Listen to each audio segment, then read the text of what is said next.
শহীদ শরীফ ওসমান হাদীর হত্যার বিচার এবং বাংলাদেশকে ভারতীয় প্রভাব থেকে মুক্ত করার দাবিতে অবরোধ কর্মসূচির ডাক দিয়েছেন ইনকিলাব মঞ্চ।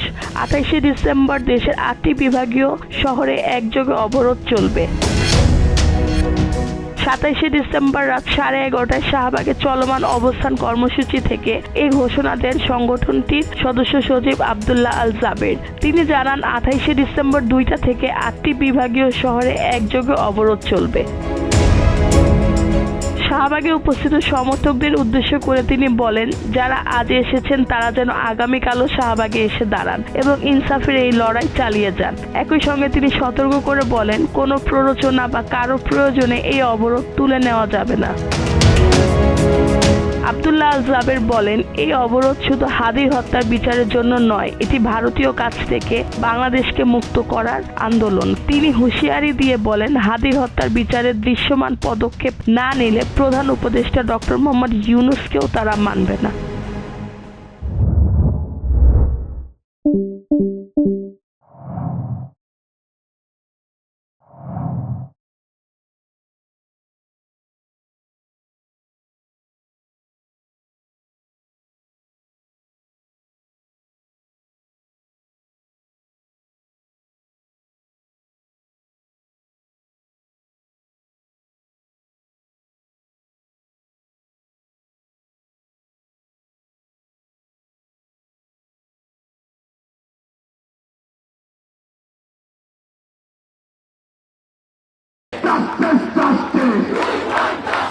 শহীদ শরীফ ওসমান হাদীর হত্যার বিচার এবং বাংলাদেশকে ভারতীয় প্রভাব থেকে মুক্ত করার দাবিতে অবরোধ কর্মসূচির ডাক দিয়েছেন ইনকিলাব মঞ্চ।